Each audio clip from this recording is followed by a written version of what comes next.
É isso, gente. Vamos. Boa noite. Vamos finalizar nossa noite com mais uma fala maravilhosa. Deixa eu só mandar aqui pra galera dizendo que nós estamos ao vivo. O pessoal entrar. Os pais pretos já entraram. Deixa eu trazê-lo logo pra cá, pra você falar conosco. Minha amiga lá de Dubai, um abraço. Vamos para mais uma live, mais uma conversa. Na verdade, não é uma live, é uma conversa. Humberto, Salve, irmão, tudo bom? tudo bem, graças a Deus. Muito bom estar falando com você. Eu acabei de vir de uma live muito. De uma live, não, de uma reunião de faculdade muito quente, Que legal. mas.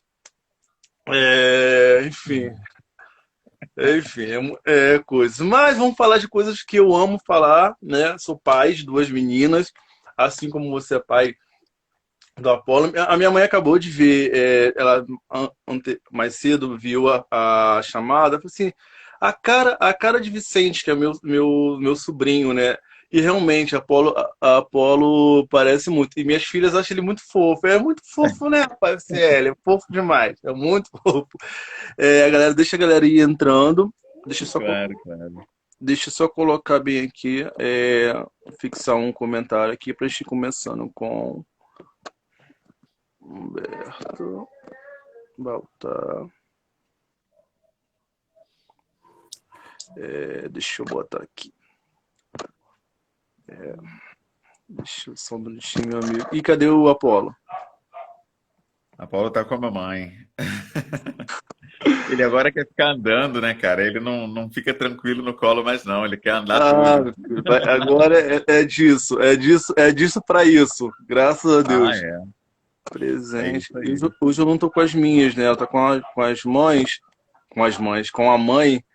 É, Senão elas estariam aqui também para poder já falando.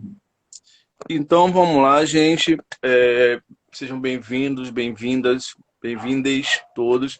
Estamos aqui com um professor bilíngue, educador, ativista, empreendedor. Eu falo que não só um empreendedor como um empresário, mas um empreendedor sociocultural, diante das coisas que nós vamos conversar, daquilo que vocês vão saber. Também é um ativista, vejo como um ativista, é um comunicador, vejo isso também, é pai, um esposo dedicado, Inteira. e conosco, Humberto Baltar. Tá? Seja bem-vindo, vou permitir você dar um alô aí pra galera pra gente ir começar. Eu te agradeço imensamente pelo convite. É um prazer e um privilégio estar aqui. Eu acompanho muitas das suas lives. É muito bacana essa iniciativa, que é uma coisa bem voltada para a arte, né? E o povo negro exala artes. Então é importante a gente conhecer esse Na verdade, aspecto nosso. é verdade, e assim também, a gente começa com uma proposta de dar visibilidade aqui dentro de São Gonçalo, mas conforme as coisas foram acontecendo, eu comecei a perceber, a pandemia ela nos trouxe isso. Primeiro, nós pretos começarmos a nos conhecermos, pessoas que já estão aí, como falo, no rolê há muito tempo, mas que nós não nos conhecíamos. E eu comecei a passar em alguns feeds de amigos meus, de pele branca, e eu via que a proposta de live deles só era com pessoas brancas. Eu falei assim, por que eu estou então tão temorizado? Não que eu não tenha amigos brancos, não que não sejam importantes, mas eu comecei a perceber que, assim como eu não conhecia um monte de amigos que já estão militando, ou já estão na ativa, ou estão trabalhando, estão correndo para que esse desenvolvimento preto, negro no país, eu falei, não, a gente precisa, então, vamos trazer essa galera, vamos trazer, por isso que hoje a gente tem trazido, não fazendo nenhum tipo de segregação, muito pelo contrário, mas tentando trazer, criando essa rede de sustentabilidade em arte e cultura, até porque a gente entende que cultura é toda forma de comunicação, é toda forma de compartilhamento, de conhecimento, e a arte desenvolve, né? A cultura com suas narrativas e a arte a linguagem das narrativas da cultura. E é dentro disso. E eu acho super importante quando eu vejo. Eu não tive coragem, eu ia começar a escrever sobre, e não fui, fiquei na minha, e quando eu vejo, tem um grupo, alguém falando sobre paternidade, embora eu estou escrevendo um livro, faça um livro sobre essa perspectiva. Mas antes disso tudo, conta um pouco pra gente do Humberto professor, aonde que começa isso, aonde que se desenvolve isso, antes de nós chegarmos aí nos pais pretos presentes em si. Bom, começou porque eu sempre gostei muito de inglês, né? E quando eu quis aprender alguma coisa, né, minha madrinha me ofereceu fazer ou natação, ou alguma luta, ou idiomas, né? Eu, na hora, escolhi o inglês, porque eu já gostava de Nirvana na época, me amarrava em rock, Pearl Jam, Nirvana, e queria entender o que os caras falavam. E gostava muito de videogame também. A maioria dos jogos é em inglês. Então, ela me matriculou na cultura inglesa. Eu tinha 12 anos. E aí eu fiquei dos 12 até os 19 lá. Então, foi 7 anos, mais tempo na cultura inglesa do que na faculdade, né? A faculdade foram 5 anos. Aí era o que eu sabia fazer. Então eu até pensei em entrar no mercado de trabalho com alguma outra coisa primeiro, mas aí eu pensei, pô, vou começar com o que eu sei. E aí, o primeiro cursinho que eu tentei, que na época foi o FIS, que eu já comecei a trabalhar lá, enfim, aí segui a carreira já com inglês desde cedo. Já emendei na UERJ também, fazendo letras. E desde o início, acho que no segundo período eu já trabalhava, né? Então, é a vida de preto, né? O preto tem que se lançar cedo no mercado de trabalho. Esse negócio de fazer mestrado, doutorado e só depois começar a trabalhar é muito raro na vida de uma pessoa preta. E lecionar essa atividade como educador mesmo, você se forma em letra, mas você exerce a licenciatura ou vai direto para línguas estrangeiras? No caso do Não, não, inglês. eu começo no cursinho, né? A escola veio depois, veio com aquela ideia da independência financeira, né? Da estabilidade do concurso público. Aí eu comecei a me voltar para isso. Aí eu comecei pelo Estado, dando aula no Estado em 2001. E aí comecei lá em Queimados, né? Na Baixada Fluminense, dando aula em Nova Iguaçu, dei aula também na Prefeitura de São João de Meriti e tudo. E foi uma experiência muito bacana, porque, na verdade, foi uma coisa ambivalente, né? Foi bacana porque era o início da profissão, mas ao mesmo tempo chocante porque você entra em contato com uma realidade pesada, que é a realidade desses lugares, assim, onde tem uma falta muito grande social, as pessoas não têm acesso a nada, é um público que é muito carente de tudo, e por isso tem um vazio cultural mesmo, né? Na Baixada, agora que está melhorando um pouquinho, você tem teatros, você tem o Sesc com peças, mas até bem pouco tempo atrás não existia uma vida cultural muito ativa. Agora tem a cultura do slam, você tem muita coisa hoje, mas não era assim lá atrás, há 20 anos atrás, em 2001, a coisa era bem carente, bem caótica. Então foi um choque assim de realidade, né? Porque eu cresci mais aqui para Tijuca, uma realidade um pouco meio fora, né, do contexto social em que a maioria das pessoas está. Então, a minha mãe ela trabalhava numa casa de família e tudo, e eu fui praticamente criado ali.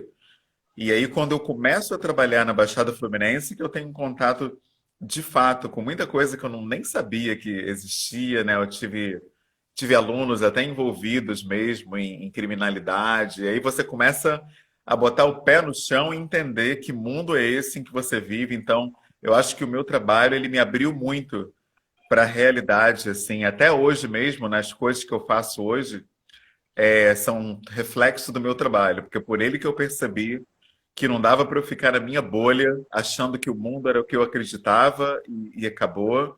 Como muitas pessoas ainda vivem, né? Tem gente que vive só pelo próprio umbigo, né? Pelo que acredita, pelas próprias convicções, mas não olha para o outro. Eu acho que para uma pessoa preta, o dano de viver assim é muito grande. Primeiro porque ancestralmente a nossa vivência é totalmente coletiva. Então não dá para você achar que o mundo é o teu umbigo, a tua bolha. Isso aí é alienante ao extremo. Então, quando eu vejo pessoas, por exemplo, que se consideram militantes, que só têm uma visão e só se relacionam com quem se encaixa naquela visão, poxa, é muito triste, cara, porque limita demais, demais mesmo. Então, eu fico muito feliz, por exemplo, quando vem uma pessoa do candomblé fazer uma live comigo, sabendo que eu sou cristão, quando vem um cara marxista, sabendo que eu não sou da esquerda, quando vem alguém da direita querer falar comigo, sabendo que eu também não levanto bandeira nenhuma. Então, tem gente que entende isso e se propõe a se relacionar e fazer junto e construir junto, mesmo sabendo que a gente não comunga da mesma visão ideológica. Eu acho muito, muito rico isso. Gente, é tão interessante que como as coisas vão se casando, né? Porque você. E eu vou falar eu vou trazer uma história que eu não consegui contar na primeira live que eu fiz com o movimento negro evangélico. Eu nem sabia que você era cristão. E eles falando um pouco sobre alguns ambientes, né? E eu falei sobre uma questão paterna de ver Deus, como isso se relaciona.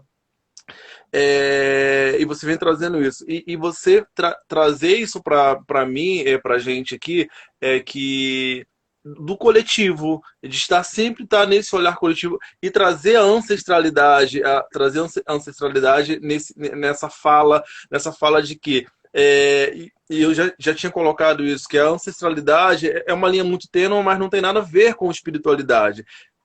Você, através da sua ancestralidade, pode compreender a sua espiritualidade, ou através da sua espiritualidade, entender a sua ancestralidade. Mas, independente de qualquer religião ou profissão de fé, a sua ancestralidade é inerente. Está em você, faz parte de você, e mais que isso, você faz parte dela. Não tem como você. Você como professor pode ressaltar isso, e a gente tem a ideia de que nós só somos alguém a partir de uma história, né? Nós só Sim. passamos a existir a partir de uma história. Negar a sua ancestralidade é negar a sua história. Então você não existe. É igual você falar, quando alguém pergunta qual é o seu nome, aí você dá Alberto. Não, Alberto de quê? Você tem uma história, né? Alberto Exato. Rodrigues, você tem uma história. O quão importante. Em cima dessa sua fala, qual é a importância já nisso, nesse gestacional, porque a gente também tem esse crivo gestacional na gente, mas ainda de maneira social. Como que você relaciona isso, vê isso, a ancestralidade e o social em sua amplitude? Eu entendo que todos nós estamos conectados invariavelmente, independente de convicção, de religião, de visão política, e é muito, eu acho assim, lindíssimo quando eu encontro alguém que pensa, né, a realidade da mesma forma. Eu tive algumas experiências muito legais. Uma delas, se não me engano, foi em 2012, que teve aquele Rio Mais 20 ali no Uhum. Rio Centro, que vieram governantes de vários lugares do mundo falar sobre a causa do meio ambiente.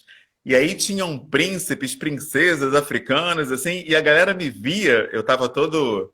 Tinha que usar terno, né? Porque eu estava lá como intérprete. Uhum. E aquelas pessoas me viam e já queriam me dar um abraço, eu ficava sem entender nada, porque o cara nunca me viu e queria falar comigo, queria me abraçar. Aí eu fiquei impressionado, cara. E não foi a primeira vez. Teve outras situações. Eu fui num congresso internacional da minha igreja, que foi na Indianápolis, nos Estados Unidos, e era uma convenção internacional também. Aí teve um pessoal de Barbados, duas senhoras me viram, duas senhoras negras de Barbados me viram, também abriram assim um sorrisão, os braços assim, me deram um abraço, fiquei sem entender nada. Eu falei, pô, realmente é verdade, a gente está conectado mesmo. Tem pessoas que estão entendendo isso. Tem algumas pessoas aqui do Brasil também que eu tenho essa experiência. Eu lembro daquele menino, o João Assis. Ele sempre que eu vejo ele em algum lugar assim, ele levanta também, vem falar comigo. Parece que a gente se conhece há séculos e a gente nem íntimo é. Então, o cara viu por outro viés nessa coisa da conexão entre nós. Eu conheço várias pessoas que também são assim. Tem a irmã Daniele Cantanhede, que ela é IA num terreiro, sabe que eu sou cristão e tem um carinho enorme por mim, eu por ela, É uma outra sabe? E sem dimensão, falar. né? Exato, e pessoas também de visão política diversa da minha, que também entende essa nossa conexão ancestral e coloca isso de lado. Eu acho que isso é fundamental para a gente poder construir alguma coisa. Por exemplo, no nosso coletivo, a ideia é dar afeto, é acolher. Eu não posso perguntar para a pessoa, antes de dar acolhimento, afeto e amor, se ela é marxista, se ela é da Umbanda, se ela é candomblessista, se ela é cristã. Poxa, Sim, então não claro. é amor. Se eu preciso primeiro dar um carimbo para depois dar o meu amor, esse amor não é verdadeiro, poxa. É outra coisa. É indulgência, né? Uma barganha. Você, Exatamente. né? Isso é tão importante. E agora eu quero falar de coisas de pai. Eu sou, eu sempre soube. Você teve essa certeza com você? Eu sempre soube, independente dos caminhos que eu fosse tomar na minha vida. Eu falei numa outra live até isso com a pretaria, né, menina, a Amália, que eu sempre soube que eu ia ser pai. Eu me projetei para ser pai muito cedo, porque eu queria chegar aos meus 40 anos que eu estou chegando. Ó, a Margarete Mendes está mandando um abraço para você, Humberto. Fala com ela. Ah, que honra! Nossa, nossa! Margarete maravilhosa. Caramba! Eu fiz uma live com ela Outro sexta-feira abraço. passada. Olha, foi uma coisa, ó, tremenda demais, muito tremenda. Tainá, um abraço. Então, eu sempre soube que eu ia ser pai, né? Eu sempre soube, sempre quis, porque eu queria, aos meus 40 anos, eu queria ser pai com 20 para os 40, já tá com minhas filhas. Eu sempre quis ser pai de meninas. Embora na minha cabeça eu quis sempre adotar, né? Mas eu queria ser pai de meninas e adotar um menino, ou eu não sei. Enfim, mas eu sempre tive essa certeza. Essa certeza era uma certeza sua? Porque ela me falou assim, só pra. Enfim. Ela falou assim: não, Alberto, que certeza é essa? Eu, como mulher, nunca tive certeza de ser mãe, não sei o quê. Mas é questão de histórias, de vivência, né? Você tinha essa certeza? Passava por você? Tinha Permeava a também, sua eu tinha, vida? sempre tive essa certeza, e uma tanto é que eu nunca fui um cara assim, namorador de sair com todo mundo, justamente porque eu não sabia, eu não queria ter esse filho com uma mulher assim aleatória, né? Então, eu sempre fui um cara do relacionamento. Namorei um ano, depois um ano e meio, até eu encontrar a minha esposa, eu nunca fiquei assim, sabe, pulando de galho em galho, em aventura. Nada contra, não julgo ninguém, mas como eu sabia que eu tinha em mim essa coisa de formar uma família, eu sempre tive esse medo, né? Porque eu conheço pessoas que tiveram filhos assim, fruto de, enfim, uma aventura, uma noite. E hoje são pessoas que não têm um relacionamento com a mãe, né? É só aquela coisa de buscar para passar o fim de semana, perguntar se precisa de alguma coisa. Não que eles são menos pais do que eu, mas a coisa Uhum. não é tão completa, porque às vezes você quer estar junto e não pode, porque não é o seu dia, não é o seu fim de semana, não está na sua vez. E aí aquilo ali é um sofrimento, né? Porque você quer estar junto, você quer, de repente, dar um abraço ali no teu filho, mas, pô, agora é só daqui a 10 dias, tem que esperar mais um pouco. E eu sempre tive muito medo disso. Mas assim, Então, eu eu preciso diferente. defender os pais solteiros aqui, que agora são Com pais solteiros. certeza, com A, a, certeza. mas e eu quero falar, eu vou trazer, eu vou fazer mesmo essa provocação mais à frente, que é uma provocação que eu já trouxe no Festival Literário de São Gonçalo ano passado, numa mesa de masculinidade, mas assim, a conexão com os filhos, ela independe da presença constante. Lógico que a Com certeza. construção melhora, né? Porque a gente vai falar da construção desse indivíduo, né, desse serzinho individual, que já tem todas as suas características nele, que só vai desaflorar, a gente só vai contribuir. Eu não sei nem se a gente contribui tanto quanto a gente acha que contribui, mas eles estão ali em desenvolvimento. Lógico que assim, ninguém casa para se separar, e a ideia da constituição de família e de criar perpassa, né, pela essa ideia hoje de nós entendermos o que é paternidade, o que é paternação. Aí eu vou falar porque a Sim. Asa, né, ela vem falar da Asa Nery, vem falar de maternidade e maternação. Ela vem dizer, Sim. a grosso modo, que maternidade é gerar, né? Você gerou e concebeu. E a maternação vai além do gerar. Conceber é o vínculo que você produz e perpetua com aquela criança. Eu acredito que para a paternação, né, a paternidade também, ela segue esse vínculo aí. Porque nem todo mundo que é Total. pai se vê pai, né?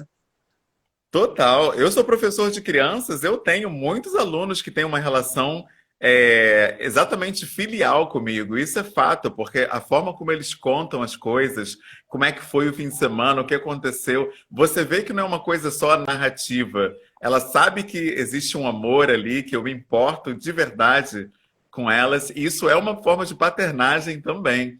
E isso é fato, e inclusive na nossa cultura ancestral africana, isso está previsto também, né? Você não é só pai ou mãe de quem você gera. Você tem diversas formas de paternidade. Nós, inclusive, já conversamos com um pai trans no nosso coletivo, justamente que ele exercia essa paternidade com a sobrinha, né? Tinha uma sobrinha aí, aquela coisa do levar na escola, de cuidar dela, fazer o dever de casa, estar sempre junto com ela. Isso é também uma forma de exercer a paternidade, né? Essa visão de que é só com o filho que você gerou, ela é muito limitante e limitadora. Muito bem observada. E eu gosto dessa sua fala quando você sempre traz a ancestralidade, porque para nossa ancestralidade, em sentido desse resgate, a criança ela era a responsabilidade de toda a comunidade. E isso é tão latente na nossa. Gente, eu quero ser esse pai. A gente é tão latente, isso é tão latente na nossa concepção e estrutura social, estrutura orgânica, visceral mesmo, que isso se reflete dentro das comunidades, né? Quantas vezes minha mãe teve que trabalhar e a vizinha me olhava? Quantas vezes ela chegava mais tarde para me buscar na escola com meus irmãos e o senhorzinho preto ali da quitanda ficava olhando pra gente, ó, não vai, não sai daqui, toma um pirulito, vai atravessar, então perpassa, por isso que eu acho que não tem como essa negação. Só que você se compreender pai, se compreender essa paternidade envolto dessa paternação dentro de uma estruturação racista, que arranca esse pai do convívio do seu filho, né? E você começa a sua fala dizendo que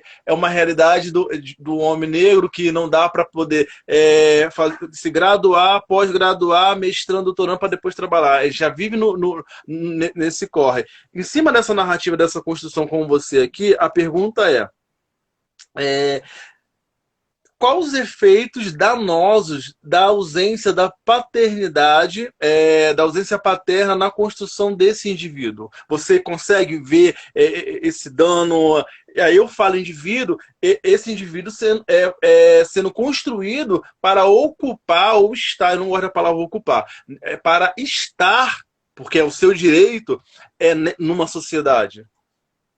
Bom, eu entendo porque eu sou fruto disso, né? O meu pai, ele não foi um pai presente, ele foi um pai provedor, né? Aquele pai que coloca comida em casa, que dá roupa, que garante seus estudos, garante tudo, mas estar mesmo ali, falar das suas inseguranças, te apoiar, te dar aquele suporte psicológico e emocional, isso eu não tive. E o fruto disso foi que eu cresci uma pessoa irresponsável afetivamente. Por exemplo, na minha juventude, assim, eu não levava a sério muito sentimentos mesmo, tanto dos outros como meus. Eu fui me tornar gente mesmo lá na frente, lá com meus 23 anos, que eu comecei a ver o impacto dos meus atos na vida das pessoas, sabe? Pesar bem os relacionamentos, olhar o que eu deixava no final de cada relação. Eu fui começar a problematizar isso muito na frente, entre outras coisas, porque eu não tive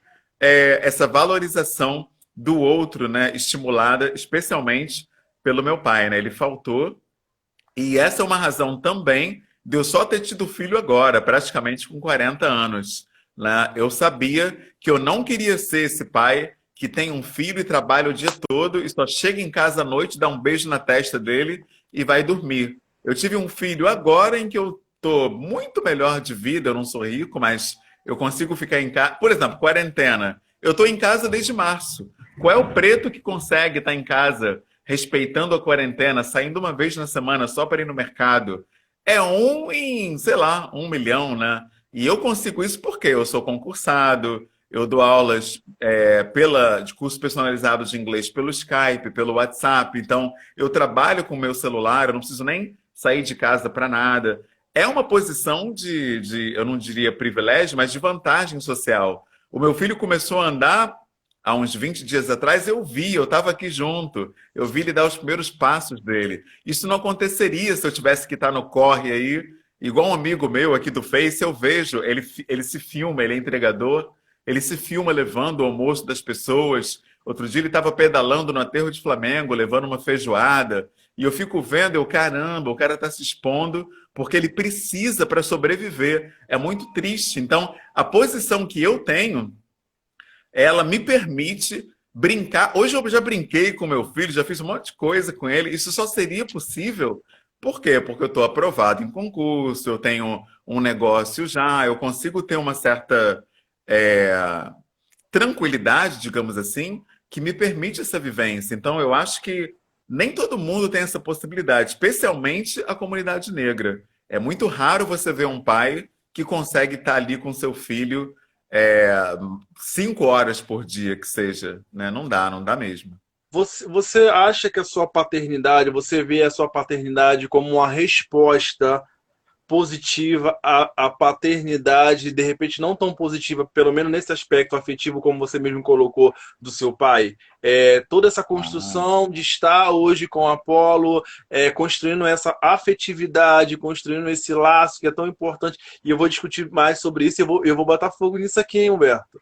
Eu vou sim, eu trazer. sempre coloco isso aí. Isso é uma coisa que eu sempre falei, inclusive lá no coletivo, que paternidade ela é também um resgate, né? Você tanto é que essa fala de vou dar ao meu filho o que eu não tive, ela é muito frequente. O Apolo já tem, ele tem 1 ano e pouquinho e ele já tem várias coisas que eu não tive. Por exemplo, ele tem o quarto dele.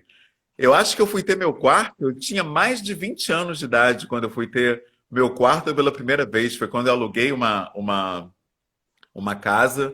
Eu acho que eu tinha 22 ou 23 anos. Foi quando eu fui morar sozinho. Aí que pela primeira vez eu tive meu quarto. O Apolo tem 1 ano e pouquinho, já tem, né? O quarto dele. Ele tem dois pais amorosos que ele vê é, se beijando, se acariciando, se abraçando. Isso é uma outra coisa que eu não tive também. Eu não tenho lembrança dos meus pais juntos, trocando afeto. Ele já tem uma série de coisas que eu não tive, e principalmente porque eu tenho essa visão de resgatar, né? Essa infância que eu não tive através dele. Dando a ele o que eu não tive, eu me percebo fazendo uma espécie de reparação histórica aí, né? Tipo, com o meu filho vai ser diferente. Na verdade, eu acho que eu fiz essa. Não, seu Celo, eu quero. A sua pergunta é até pertinente, a gente pode fazer. Só queria entender se você fez se a senhora fez uma pergunta assim: como você encara a possibilidade da homossexualidade? Na paternidade, a gente pode falar sobre isso também. Na verdade, a gente começou, a gente fez uma leitura rápida, mas a gente volta a falar sobre isso também. Se for essa sua pergunta, é só para a gente poder entender como a gente vai respondê-la, tá? Quando eu te faço essa pergunta, Humberto, porque eu só fui entender que a minha paternidade, a Maria era uma resposta a paternidade tóxica, de uma certa forma, do meu pai biológico e, enfim, depois do meu pai que me criou, acho que ano passado. Eu estou no processo da escrita do livro, né? Porque eu tenho uma filha de pele clara, é uma filha preta de pele clara, outra filha preta de pele escura. Porque devido a essa miscigenação, o avô dela materno, né? O avô materno, não, o avô materno, isso mesmo. O avô materno são de família portuguesa. Então, calhou na genética dentro da minha casa, a garota vinha branca, igual a avó, que parece com a avó, que parece com todo mundo. Você botou assim a cara de uma assim da outra. E já a minha primogênita, ela tem todos os traços da minha família, que é afro-indígena. E eu fui convidado para ir para uma oficina, só um relato rápido, eu estou indo numa oficina de escrita, e chegando lá, a Lia falou assim: Alberto, fala um pouco sobre o seu livro. E eu comecei a contar por que do livro, porque surgiu essa problemática da minha filha mais velha querer entender por que ela era diferente da irmã, e não por conta dela, mas por conta, ela queria saber como responderia isso na escola, porque dentro de casa eu sempre fui muito preciso em dizer você minha preta, minha branca, para que isso fosse natural para elas entenderem essa diferenciação de cor e não necessariamente de ancestralidade. Tá. E lá, eu tô te contando isso porque já vou te fazer uma pergunta. E lá eu comecei a conversar com um monte de jovem que estava lá, e eles começaram a me fazer perguntas de perguntas, e alguém fala assim: poxa, eu queria tanto que meu pai fosse assim, porque eu sou muito afetuoso com minhas filhas. Eu descobri uma masculinidade para elas. Quando eu falo uma masculinidade para elas, é porque geralmente quando você é pai de meninos, né, é mais fácil porque está dentro do seu universo. Quando você é pai de meninas, você precisa universalizar esse afeto, você precisa entender como você vai demonstrar isso, e elas precisam desse afeto o tempo todo e dessa construção masculina também, de protetor, mas de afetividade também. E eles começaram a falar: eu queria ter um pai assim, eu não teria acontecido isso. Eu comecei a perceber dentro disso, primeiro, que a ausência da presença paterna, ela cria um dano muito grande na autoestima desse cidadão presente, desse cidadão em construção, dentro de toda essa estrutura de invisibilidade que nós temos. Acontece uma invisibilidade dentro do lar e decorre a sociedade. E uma outra, eu que comecei a perceber que era uma resposta ao meu pai, né? A minha paternidade ausente. Eu fiquei, que doideira. Eu fazendo, escrevendo, me propondo, e foi exatamente do que você disse. Então, muitas coisas que eu trabalhava para elas terem. Quando eu trabalhei, quando a minha primeira foi programada, então eu fiquei o tempo todo em casa. Então, eu dei o primeiro banho, a minha sogra falou: não, você vai dar. Eu que sou o pai, vou dar o primeiro banho. Elas se arrumam até hoje comigo, eu que pintei o cabelo, aprendi a trançar por conta delas, maquiar, porque ela é um vínculo. Mas até um certo ponto, o que eu fazia com isso, Humberto, eu escondia isso. Eu falava assim pra ela: não vai contar pra ninguém que eu fiz seu cabelo, não. Até porque eu tenho uma história familiar por conta da minha mãe, que isso é uma outra história. E só que assim, depois eu comecei a trabalhar um dia sim, um dia não. As professoras falavam assim: ah, seu pai tá em casa hoje, né? Porque já começou a ficar tão evidente que elas só iam assim, arrumadinhas quando eu estava em casa, porque a mãe dela sempre quis ter menino. Embrulha e manda, embrulha e manda. Então, dentro dessa construção, dessa construção, até que ponto a gente consegue discutir masculinidade e paternidade?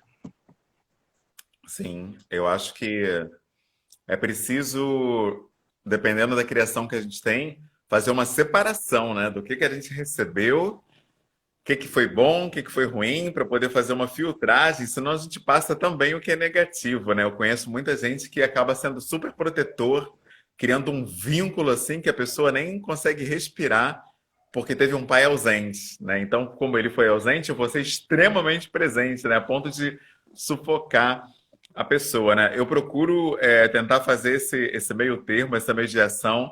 Ontem, por exemplo, o Apolo estava tentando subir a escada e aí eu estava preocupado dele não cair, mas ao mesmo tempo poxa, mas se eu ficar agarrando ele, ele não vai conseguir subir, porque a minha mão ali, o cara não vai conseguir nem se equilibrar. Aí eu ficava atrás Uhum. dele, mas ali com cuidado, mas sem tocar nele, para ele poder sentir que está subindo o degrau e tal.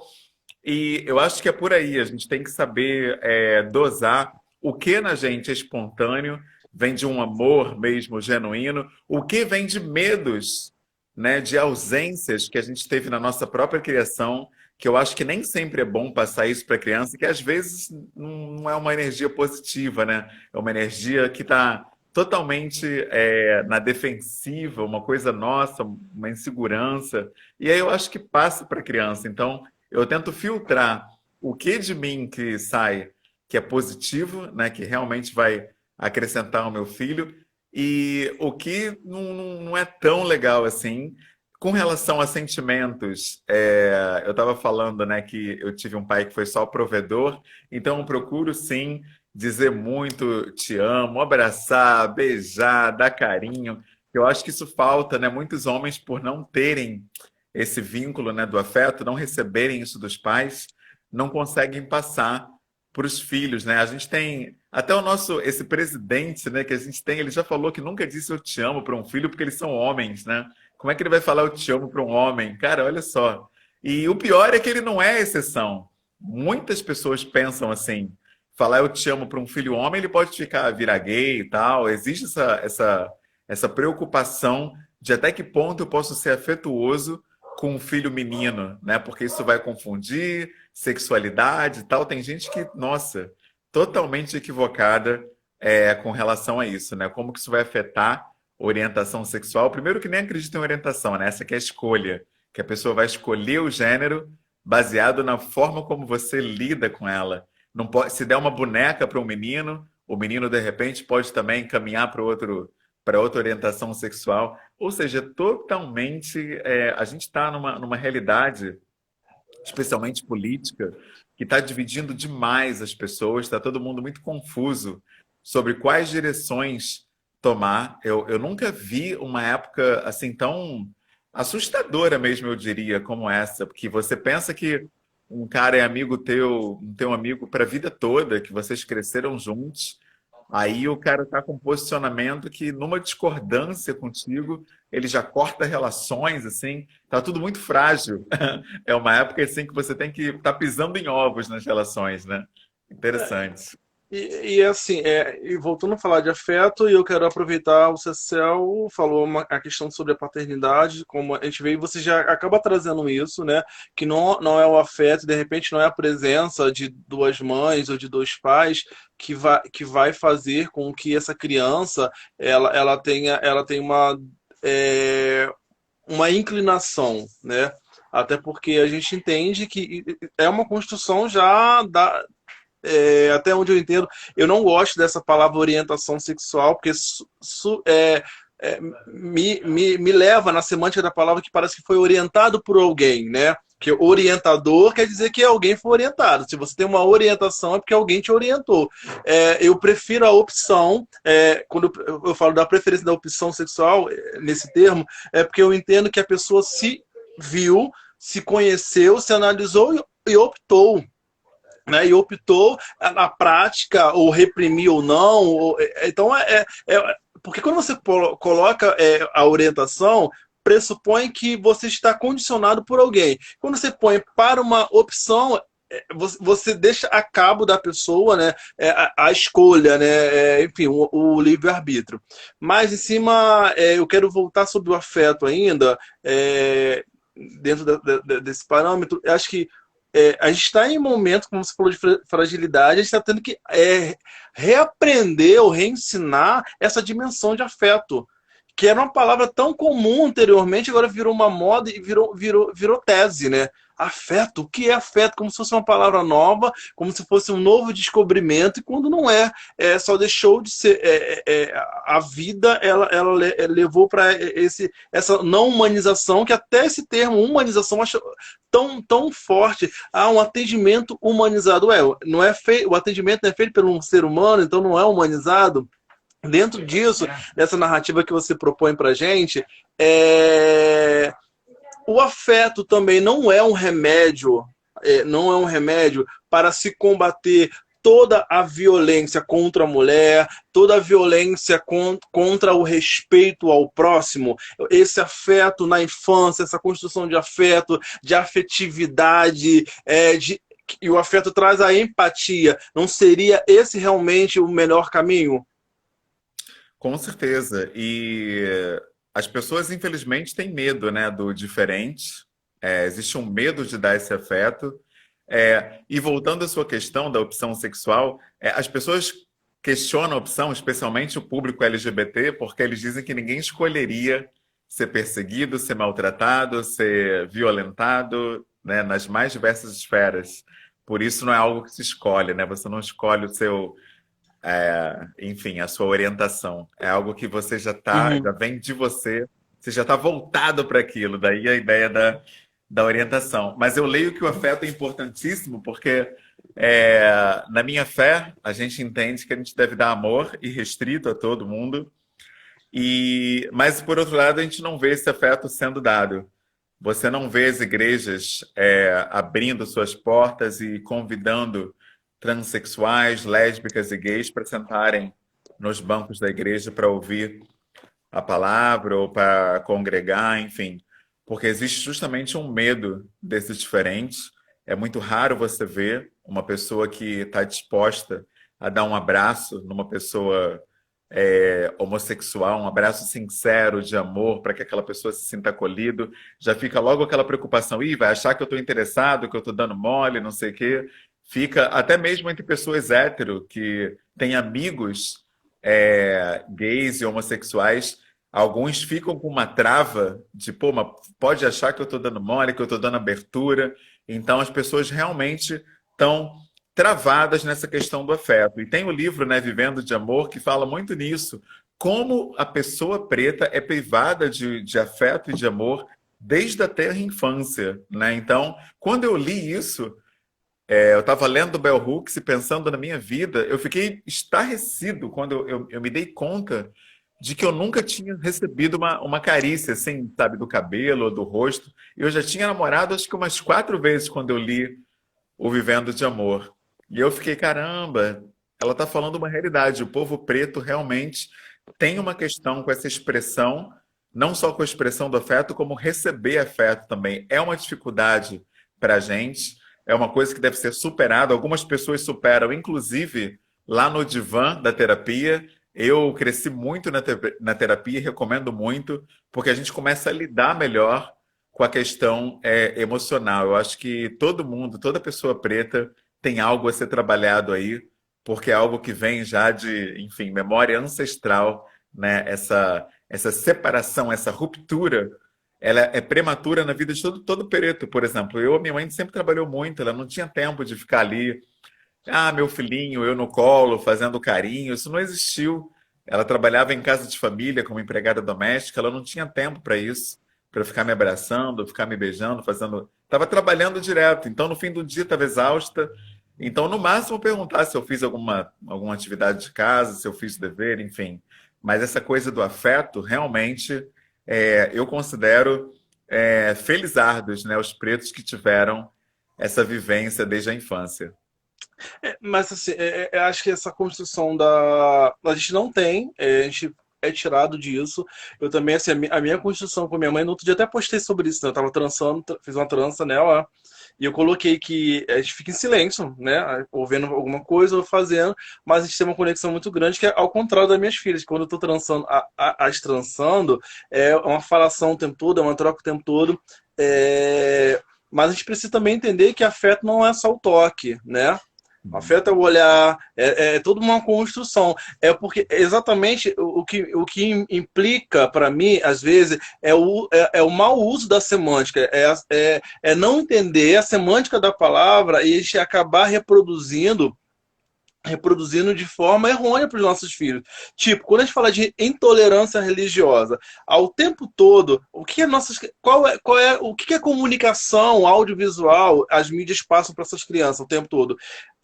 Essa palavra intolerância é o tempo todo atribuído à alimentação, uma alimentação prejudicial, uma alimentação. Então, assim, ao tempo todo, na construção das crianças, se você comer, você vai vomitar, você vai botar para fora, você vai passar mal. E quando você utiliza para um outro fim, para um outro contexto, a intolerância, o aprendizado de base delas vai ser mal compreendido. Aí amanhã você vai precisar de uma outra palavra para poder sustentar aquilo que você quer dizer. E quando a base do ensinamento é respeito, e respeito não tem variação. Enquanto a palavra intolerância existe várias variações, respeito não. Você aprende a respeitar e pronto. Aprende a respeitar os mais velhos, a diversidade, aprende a respeitar opiniões, e que deveria ser.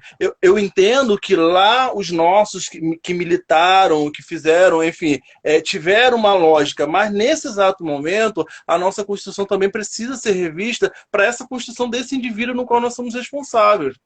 Então, a gente está Sim. pensando na construção de um indivíduo para compor uma sociedade mais, não gosto nem de tolerante, mais empática, mais afetuosa, e vou além do afeto toque, mais do afeto do olhar, do bom dia. Isso é um afeto, como vai? Isso é um afeto. O que você acha? Eu falo demais, gente, pelo amor de Deus.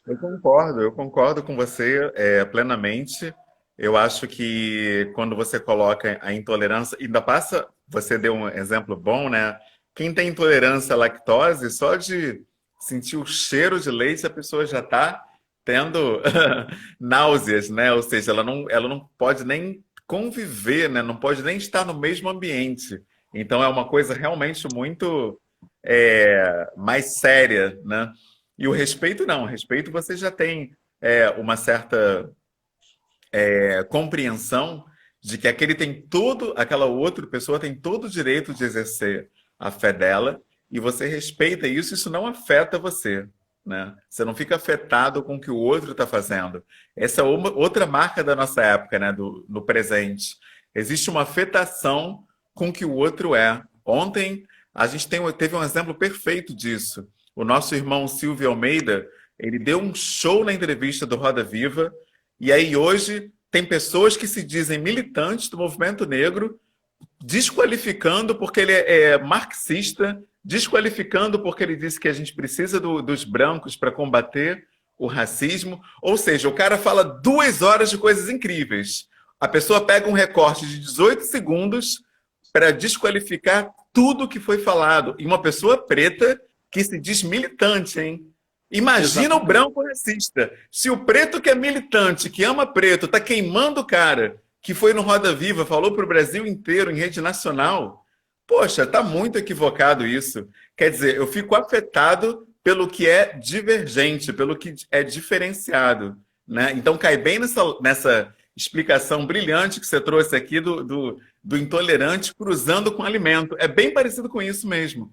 Quer dizer, o cara ele é contra o marxismo, então 2 horas foram invalidadas, tudo foi uma droga, porque ele é marxista. Então é uma coisa muito complicada. Uma pessoa que respeita, por exemplo, que é o meu caso, eu não sou marxista. Eu achei incrível a entrevista, achei as falas incríveis. Posso discordar de uma coisa ou de outra, mas de maneira nenhuma isso desqualificaria toda a participação do nosso irmão no programa. Exatamente, e eu quero aproveitar essa sua fala, que eu fico nervoso com essas coisas, e se cair a live você pode tratando de voltar. A gente fala o tempo todo do não cancelamento, da invisibilidade, que somos invisibilizados, que somos cancelados, e somos os primeiros, nesse porte, a fazer esses recortes, que são extremamente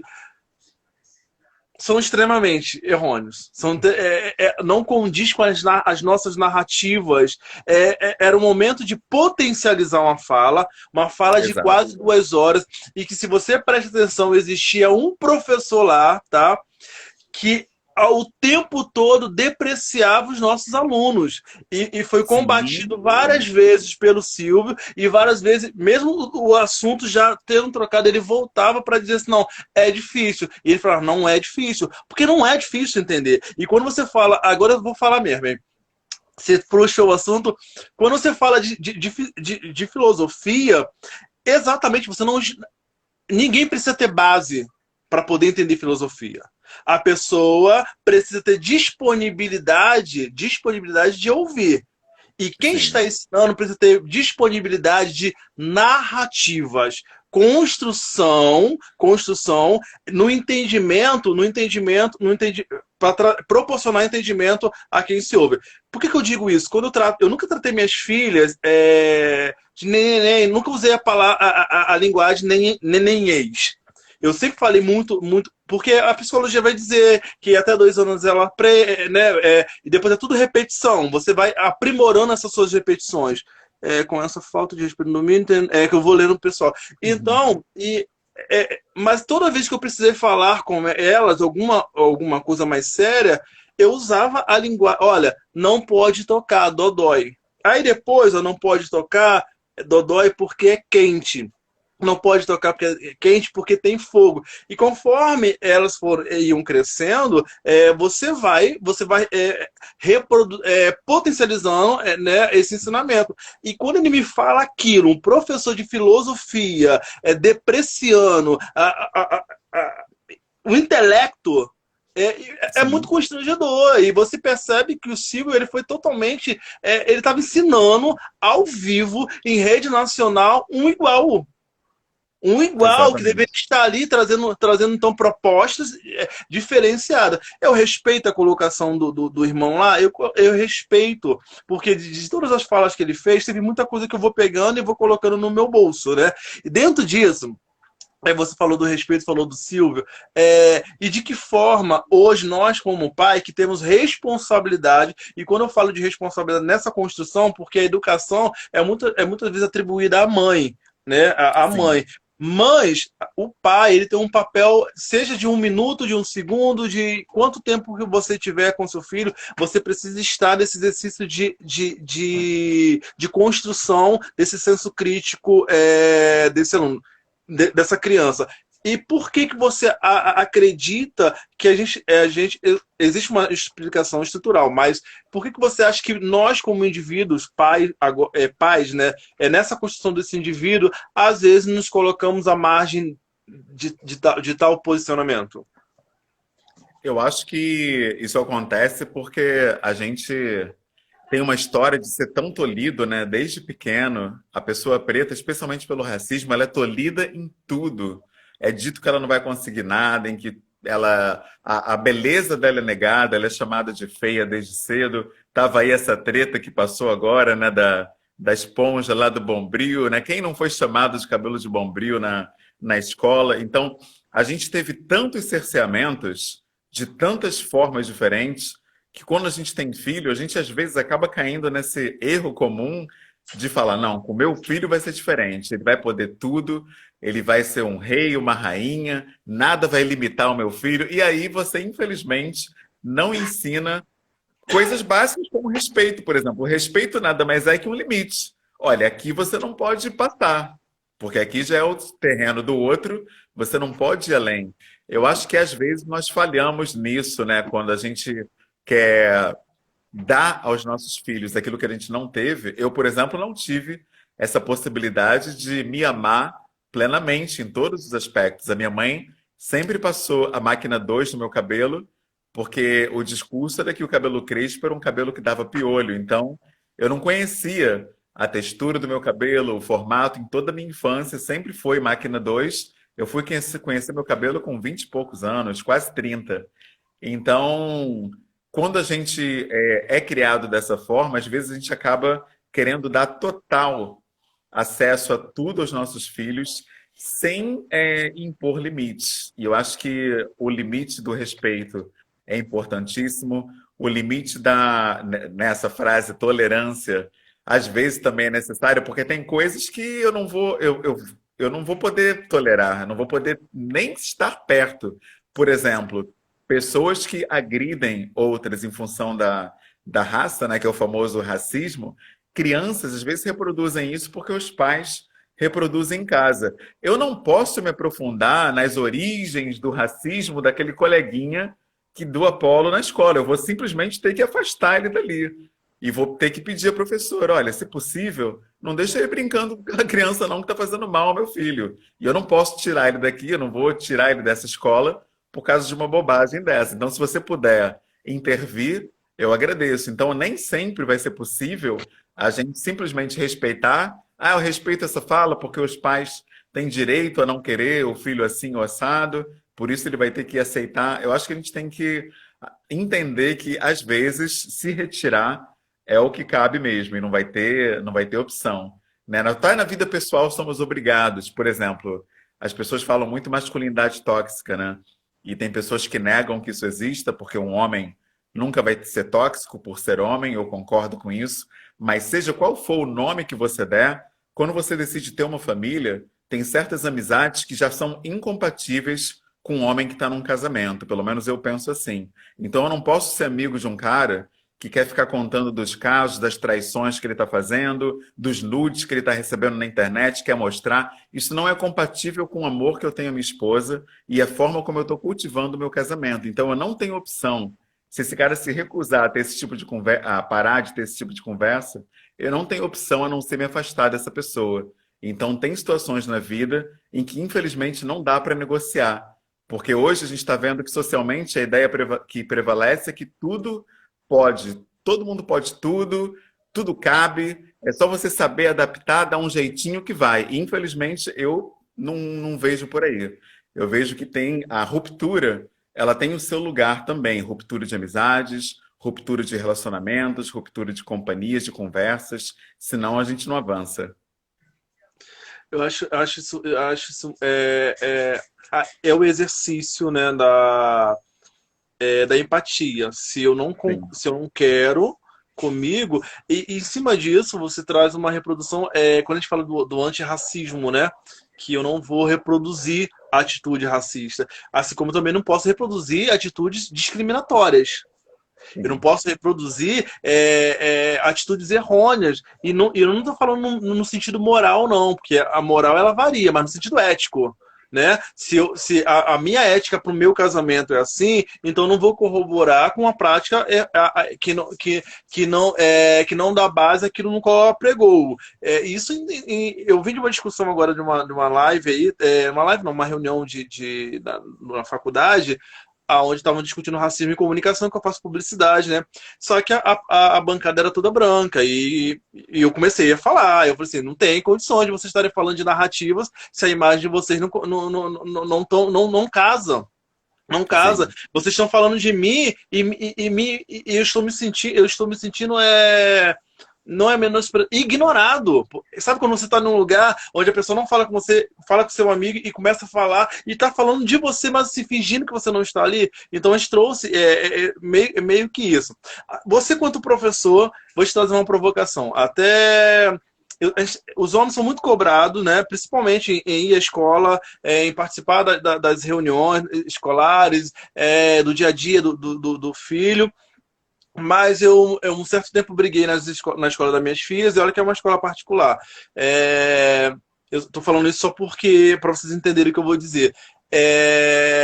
E tinha festa para avó, festa para papagaio, festa disso, festa daquilo, e a festa do dia do pai não tinha. Eu falei, gente, eu sou pai, eu trabalho a beça, eu quero que minhas filhas, em algum momento, me vejam dentro da escola delas, já que eu não posso estar indo todas as reuniões. E eu fui falar com a pedagoga. Eu falei assim, olha só, como que vocês querem falar e de que forma o trabalho pedagógico de vocês para inserir a figura paterna no contexto escolar das crianças dessa escola, principalmente das minhas filhas. Aí, mas os pais não vêm. Eu falei, se não vêm, por quê, querida? Ah, quando que você marca? Sexta-feira, 5 horas. Eu falei, querida, sexta-feira, 5 horas. Ninguém, tá? Ninguém consegue chegar aqui. Marca para o final de semana, porque festa para pai é final de semana. Marca. Ah, já fizemos, não vai dar. Eu falei assim, vai ter que fazer, querida. Vai ter que fazer, que eu já tô ficando nervoso. Já 2 anos que minhas filhas estudam aqui, eu não compareço no Dia das Mães. Enfim, a escola promoveu o Dia dos Pais no domingo. E pais, avós, padrinhos, tios, irmãos, sobrinhos, e estava cheio, estava cheio. Aí que eu te pergunto, qual é a avaliação de você como um professor de campo, para o campo acadêmico, ou a pedagogia, ou a área de pedagogia não valorizar a presença paterna nessa construção que também permeia a educação, no sentido de que, olha, o seu pai ele não pode estar em tal dia, mas ele tá aqui. Porque é importante na construção desse cidadão, quanto respeito ao homem, quanto respeito a não atribuição tóxica. Porque quando você fala da masculinidade tóxica, eu entendi que o homem, quanto indivíduo, não pode ser tóxico, mas o meio no qual ele vive produz nele atitude no qual ele replica como tóxica. E ó, filosofei aqui, fala você. Eu trabalho para um público que realmente sofre com mazelas da ausência paterna, né? Que é na Cidade de Deus. Você tem ali uma mortalidade tremenda em função do crime, né? Operações policiais, muitas pessoas morrem cedo. Então você tem esse pai que é morto, você tem o pai que está na criminalidade, não pode nem sair dali, que se ele sair dali ele vai preso. Então ele não pode vir na festa da escola, nem que ele queira. Você tem a violência doméstica, né? Aquele flagelo da bebida, aquele cenário que a gente já conhece. Então, é muito problemático no meu público a festa para o pai, especificamente. O argumento é que isso vai ser um gatilho tremendo para muitas crianças. Então, eles fazem a festa da família. E aí, nessa festa da família, o pai que se fizer presente, ele está cumprindo aí com essa agenda. É o que acontece lá, né? O pai presente, o pai que quer, né, bater o ponto ali, ele vai na festa da família e a criança se sente contemplada E é muito bonito. O Humberto, a gente tá caindo. Vou derrubar a live. Vai cair. Gente, volta com a gente. O Lúcio, escreve de novo para mim, que eu já li, mas escreve de novo, só pra gente fazer essa pergunta pro Humberto, tá bom? Gente, rapidinho, calma aí, já volta. Isso que tá bom, gente. Que isso? Fica com a gente. Você é pai, é tio, é avô.